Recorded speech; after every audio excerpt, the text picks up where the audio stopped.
exciting episode of Candid Conversations with Legal Pay.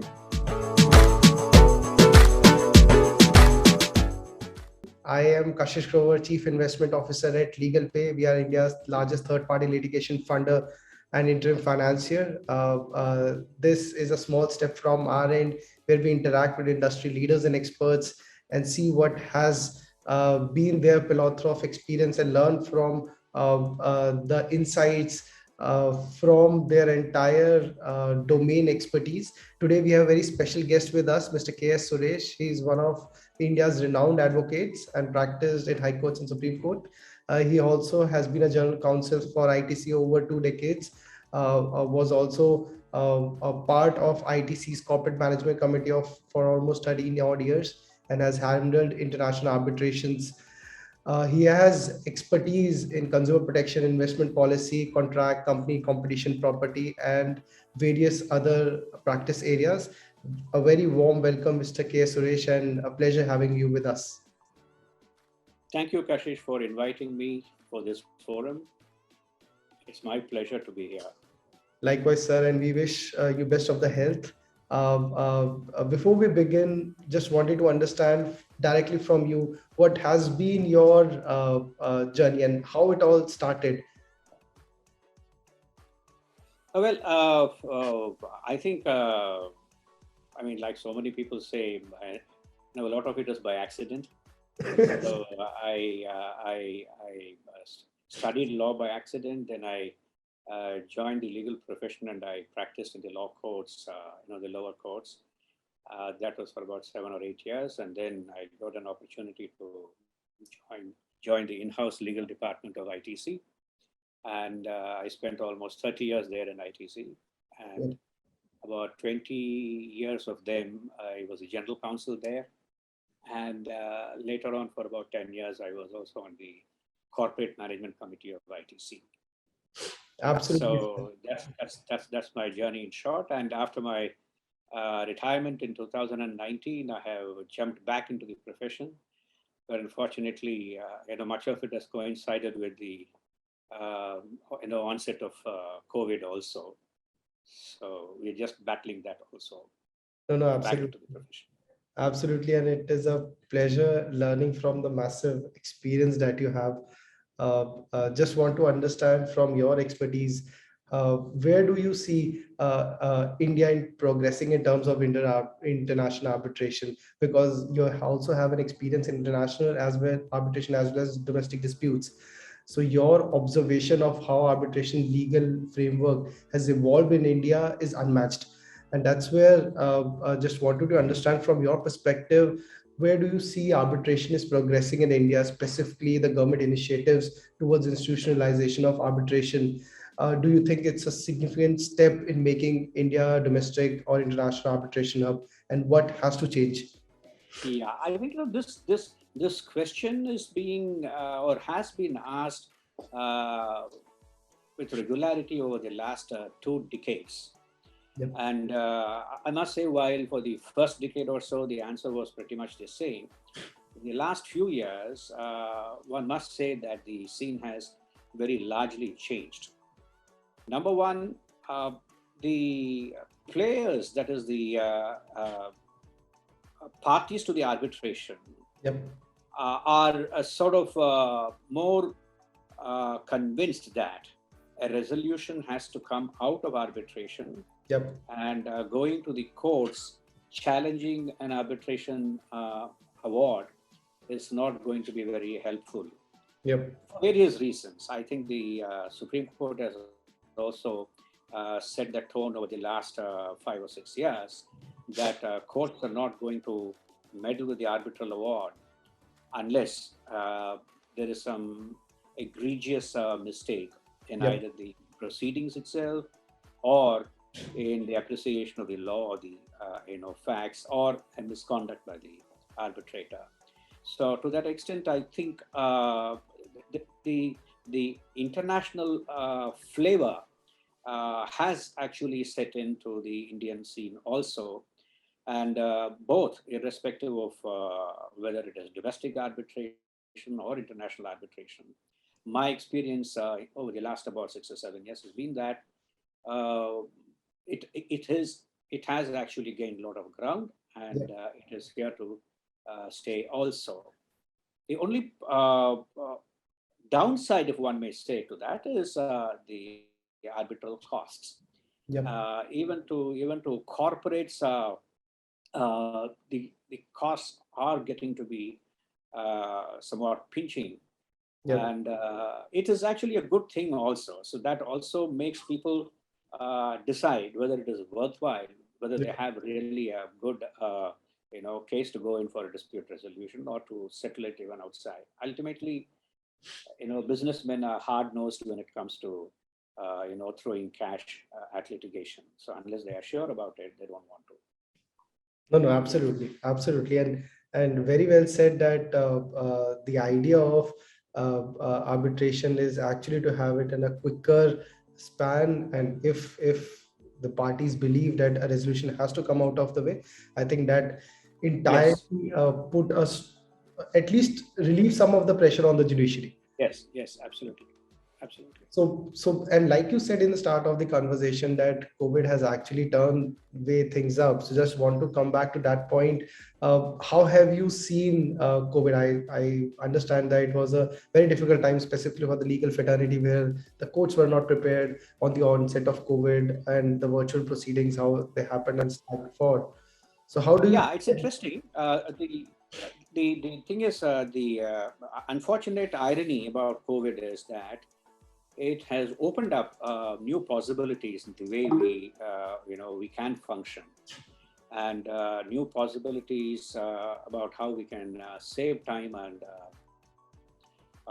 travel and all those things. Yep. But as far as court proceedings are concerned, there is certainly a lot of convenience for busy lawyers because they can, move from one court to another court just in front of the screen, and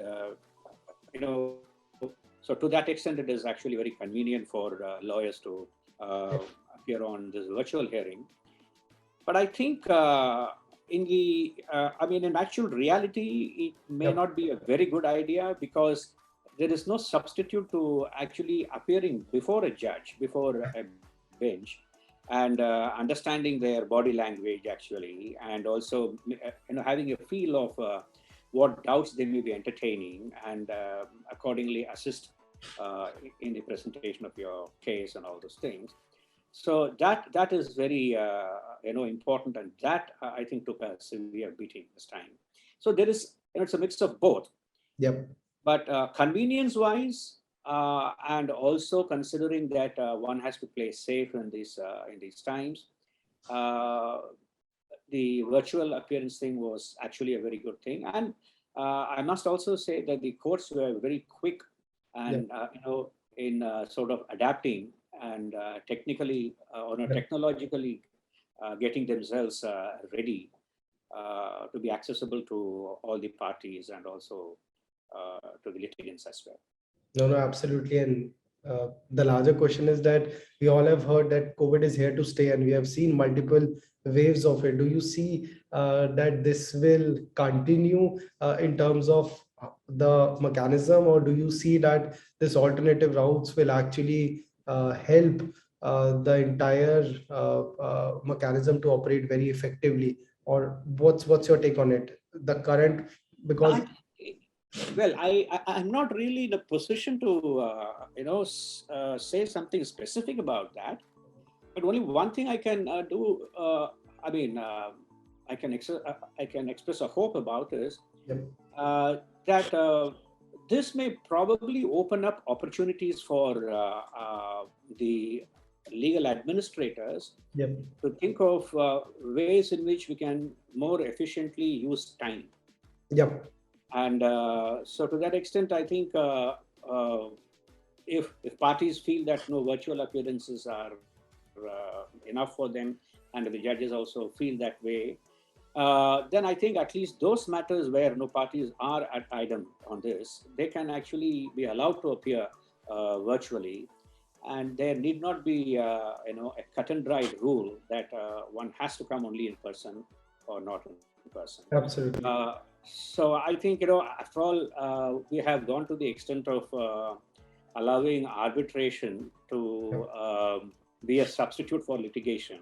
Yeah. Ultimately, if it is justice delivery that we're all concerned about, Yep. whether people come in person and argue, or Yep. they argue virtually, should Yep. not ultimately matter. I think it should be left to the convenience of both the courts and the lawyers. That way, you will also be seeing less clogged courtrooms. Absolutely, absolutely. And coming back to your point where you said that businessmen only pay out money when they're so sure of the cases or the litigations that they're pursuing. So, how do you think the role of a third party litigation could actually help ease out the burden on the businesses, specifically who are crunched for cash in the current domicile where people are talking about different funding scenarios, liquidity crunches. How do you see that shaping Yeah, up? I think that would be an extension of my previous answer, which is that when I said that business people are hard nosed when it comes to Yeah, money matters, yeah, obviously they will weigh if they have a liquidity crunch and if they have to source from outside people like you, for example, what is the cost of money that they are going to incur, yeah, and weigh it against the chances of their success and how much of that yeah, success has to be shared, uh, and all those things. So it depends, and I think you will be a better judge because you will have a feel of yeah, how the scene out there is. But ultimately, it's like borrowing for any other purpose. Like people, if they believe that the cost of borrowed capital is less than cost of their own capital, yeah, even though there may not be a liquidity crunch, they might want to invest their liquid cash in something more, productive, yeah, and still go for this. So, to my limited information, I think these are all sort of nascent stages in India, yeah. and time will tell, which direction we are headed. Absolutely. And how has been your experience, if any, regarding your funding internationally, globally? Very frankly, nothing except being put in touch with, or in some arbitration seminars, getting introduced to a few people. And I must say, initially when I met somebody, uh, I forget the name of the firm, which probably is also not appropriate to mention here.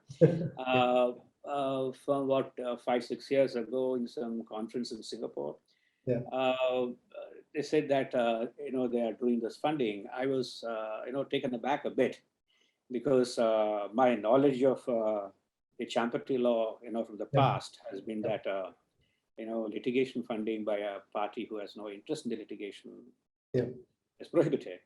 And then I read up a bit, and then I found that probably it's not all that clear. And probably the state of law in India is actually good because there are people who yeah, at times are in need of funds, yeah, and if access to justice has to be there, yeah. then access to funding to fight for justice also has to be there. Yeah. Absolutely, sir. Spot on. What is a couple of advices that you would give to younger advocates who are practicing in the area, who are looking to either a GC role or an arbitration role? Since you had been experienced in both of them, so what advice would you give to younger ones? Well, it's that is a topic for a lecture in itself, actually. But I have a strong bias towards dispute resolution practice, Oh, and even when I was an in-house counsel, uh, it so happened that much of my time was spent on dispute resolution, whether it is in the writ courts or the Supreme Court or the High Court or the tribunals or whatever. So, litigation is one of my what do you say core areas even during my GC days. Of course, as general counsel, you also have to advise the top management on yeah, various legal issues arising out of their business proposals as well. But apart from that, so litigation, I think is the place where lawyers should actually aspire to be, if you ask me.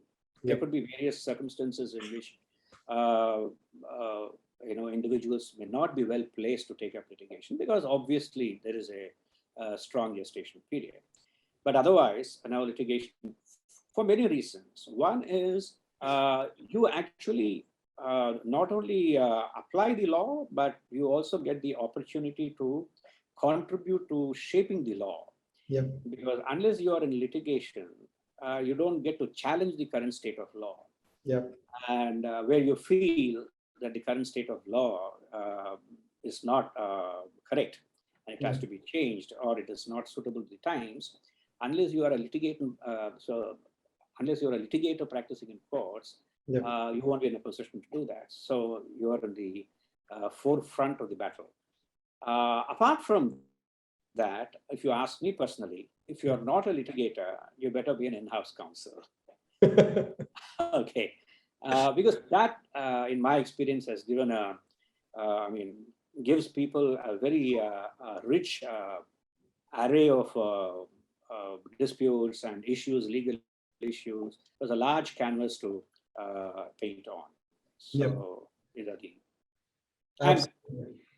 and in either case, I think uh, we should just stick to common sense, uh, ask questions which are basic and factual, and then apply the law which the facts attract, rather than starting off with our knowledge of law and trying to see how we can fit in our legal knowledge to facts.